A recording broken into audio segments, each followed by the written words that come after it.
Hello guys, welcome to my channel. അപ്പോൾ ഇന്ന് നല്ലൊരു ബീഫ് കറിയുമായിട്ടാണ് ഞാൻ വന്നേക്കുന്നത്. ഇനിയും നമ്മുടെ ചാനൽ സബ്സ്ക്രൈബ് ചെയ്യാത്തവർ ഒന്ന് സബ്സ്ക്രൈബ് ചെയ്ത് സപ്പോർട്ട് ചെയ്യണേ. അപ്പോൾ ബീഫ് കറി വെക്കുന്നത് എങ്ങനെയാണെന്ന് നോക്കാം. ബീഫ് കറിക്കായി വേണ്ടുന്ന ഇൻഗ്രീഡിയൻസ് ഒരു 4 സവാളയാണ്. എൻ്റെ ഒരു സവാള വലുതായതുകൊണ്ട് ഞാൻ 3 സവാള എടുത്തു. 3 പച്ചമുളകും കുറച്ച് ഇഞ്ചി വെളുത്തുള്ളി അതൊന്ന് പേസ്റ്റാക്കി എടുക്കണം. സവാള നീളത്തിൽ അരിഞ്ഞ് ഇങ്ങനെ വെക്കുക. ഇഞ്ചിയും വെളുത്തുള്ളിയും പച്ചമുളകും കൂടെ ചേർത്ത് പേസ്റ്റ് ആക്കുക. ഒരു വലിയ തക്കാളി കട്ട് ചെയ്ത് വെക്കുക. ഇനി നമുക്കിത് തയ്യാറാക്കാം. ഞാനിത് കുക്കറിലാണ് തയ്യാറാക്കുന്നത്. കുക്കർ അടുപ്പിൽ വെച്ച് ഒന്ന് ചൂടാകുമ്പോൾ അതിലേക്ക് ഒരു 2.5 ടേബിൾ സ്പൂൺ ഞാൻ കോക്കനട്ട് ഓയിലാണ് യൂസ് ചെയ്യുന്നത്, അതൊഴിക്കുക. അതില്ലാത്തവർ സൺഫ്ലവർ ഓയിൽ യൂസ് ചെയ്താലും മതിയാകും. ഇനി ഇതിലേക്ക് ഒരു 1/4 ടീസ്പൂൺ കടുകും 1/4 ടീസ്പൂൺ ഉലുവയും ഇട്ടൊന്ന് പൊട്ടിച്ചെടുക്കുക. പിന്നെ നമ്മൾ അരച്ച് വെച്ചിരിക്കുന്ന ഇഞ്ചി വെളുത്തുള്ളി പേസ്റ്റ് അത് ഇതിലിട്ടൊന്ന് വഴറ്റിയെടുക്കുക. തീ കുറച്ച് വെക്കണം, അല്ലെങ്കിൽ ഒന്ന് കരിഞ്ഞു പോവും. ജസ്റ്റ് ഒന്ന് വഴറ്റിയതിന് ശേഷം നമ്മൾ അരിഞ്ഞു വെച്ചിരിക്കുന്ന സവാളയും അതിൽ ചേർത്തിട്ട് വഴറ്റുക. നമ്മൾ ഇതിലേക്ക് ആവശ്യത്തിന് ഉപ്പും ചേർക്കുന്നുണ്ട്. ഉപ്പ് ചേർത്ത് കൊടുത്താൽ സവാള പെട്ടെന്ന് വഴണ്ടി കിട്ടും. അപ്പോൾ ഉപ്പും കൂടെ ചേർത്ത് ഒന്നുകൂടെ ഒന്ന് മിക്സ് ആക്കിയിട്ട് ഒന്നുകൂടെ വഴറ്റുക. ഒരു 5 മിനിറ്റ് 10 മിനിറ്റ് നേരം ഒന്ന് വഴറ്റിയെടുക്കുക. എൻ്റെ എല്ലാ റെസിപ്പികളും വളരെ ഈസിയായും വളരെ വേഗത്തിൽ തയ്യാറാക്കാവുന്നതാണ്. എല്ലാവരും ട്രൈ ചെയ്ത് നോക്കുക.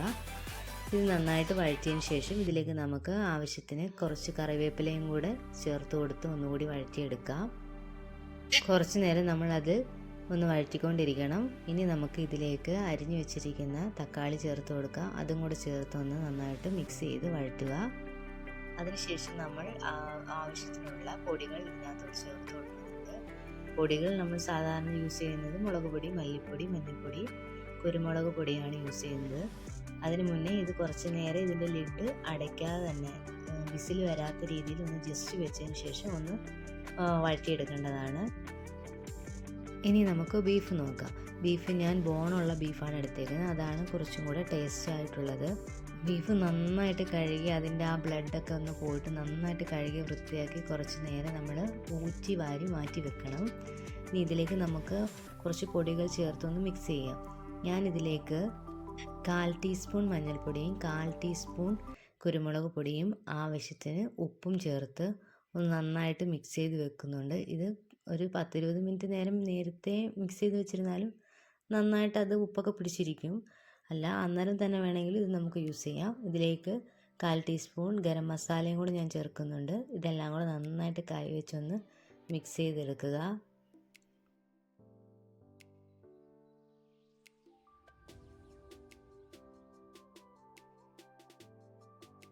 ഇനി നമുക്ക് അടച്ചു വെച്ചിരുന്ന നമ്മുടെ സവാളയൊക്കെ എന്തായാലും നോക്കാം. സവാളയൊക്കെ നന്നായി വഴണ്ട് വന്നിട്ടുണ്ട്. സവാളയും തക്കാളിയും എല്ലാം വഴണ്ട് വന്നിട്ടുണ്ട്. ഒന്നും കൂടെ ഒന്ന് മിക്സ് ചെയ്യുക. ഇനി ഇതിലേക്ക് നമുക്ക് ആവശ്യത്തിനുള്ള പൊടികൾ ചേർക്കുക. ഇപ്പം നന്നായിട്ട് വഴണ്ട് വന്നിട്ടുണ്ട്.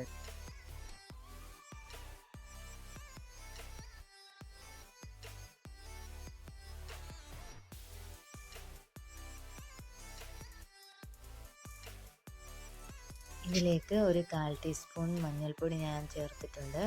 ഇനി ഒരു 3 ടേബിൾ സ്പൂൺ മല്ലിപ്പൊടിയും 2 ടേബിൾ സ്പൂൺ കാശ്മീരിയും 1/2 ടേബിൾ സ്പൂൺ എരിവുള്ള മുളക് പൊടിയും കൂടെ മിക്സ് ചെയ്താണ് ചേർത്തേക്കുന്നത്. പിന്നെ 1/2 ടേബിൾ സ്പൂൺ ഗരം മസാലയുടെ പൊടിയും കൂടെ മിക്സ് ചെയ്യുന്നുണ്ട്. ഇതെല്ലാം കൂടെ നന്നായിട്ട് ഒന്നും കൂടെ യോജിപ്പിച്ചെടുക്കുക. പൊടികളുടെ പച്ചമണം മാറുന്നത് വരെ ഒന്ന് വഴറ്റണം, അല്ലെങ്കിൽ ഒരു കറിക്കൊരു പച്ചക്കുത്തലുണ്ടാവും. അതുകൊണ്ട് പൊടിയുടെ പച്ചമണം മാറുന്നത് വരെ ഒന്ന് നന്നായിട്ട് വഴറ്റി കൊടുക്കുക.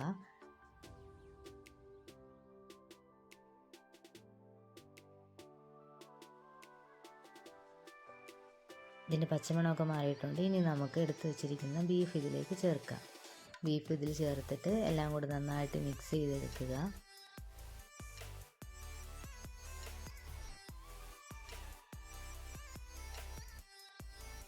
നന്നായിട്ട് മിക്സ് ചെയ്തതിന് ശേഷം ആവശ്യത്തിന് വെള്ളം ചേർക്കാം.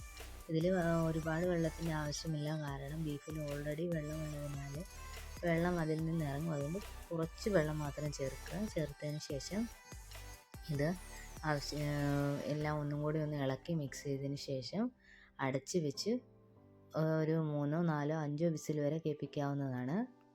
നമ്മളെടുക്കുന്ന ബീഫിൻ്റെ വേവിനനുസരിച്ചാണ് കുക്കറിൻ്റെ വിസിൽ നോക്കുന്നത്. അപ്പോൾ ഞാനൊരു 5-6 വിസിൽ കേൾപ്പിച്ചിട്ടാണ് എൻ്റെ ബീഫ് വെന്തത്. അപ്പോൾ ഞാനിത് വെന്തതിന് ശേഷം വേറൊരു പാത്രത്തിലേക്ക് മാറ്റിയിട്ടുണ്ട്. നേരത്തെ നമ്മൾ എടുത്ത് വെച്ചിരുന്ന ഇഞ്ചി വെളുത്തുള്ളി പച്ചമുളകിൻ്റെ പേസ്റ്റ് കുറച്ചുണ്ടായിരുന്നു, അത് ഞാൻ ഇതിലേക്ക് ആഡ് ചെയ്തിട്ടുണ്ട്. എന്നിട്ട് നന്നായിട്ടൊന്ന് തിളപ്പിക്കുന്നുണ്ട്. അപ്പം ബീഫ് നന്നായിട്ട് വെന്തിട്ടുണ്ട്, നല്ല മണം വരുന്നുണ്ട്. ഇനി ഇതിലേക്ക് കുറച്ച് വെളിച്ചെണ്ണയും കുറച്ച് കറിവേപ്പിലയും കുറച്ച് മല്ലിയിലയും കൂടെ ചേർത്ത് ഒന്ന് ഗാർണിഷ് ചെയ്യാം. വെളിച്ചെണ്ണയാണ് ഏറ്റവും നല്ലത് ബീഫ് കറി വെക്കാൻ. നല്ല അടിപൊളി ടേസ്റ്റാണ്. എല്ലാവരും ട്രൈ ചെയ്ത് നോക്കുക. ട്രൈ ചെയ്തതിന് ശേഷം നിങ്ങളുടെ അഭിപ്രായങ്ങൾ കമൻറ്റിലൂടെ അറിയിക്കുക. അപ്പോൾ ഇന്നത്തേക്ക് ഇത്രയേ ഉള്ളൂ. Love you and by.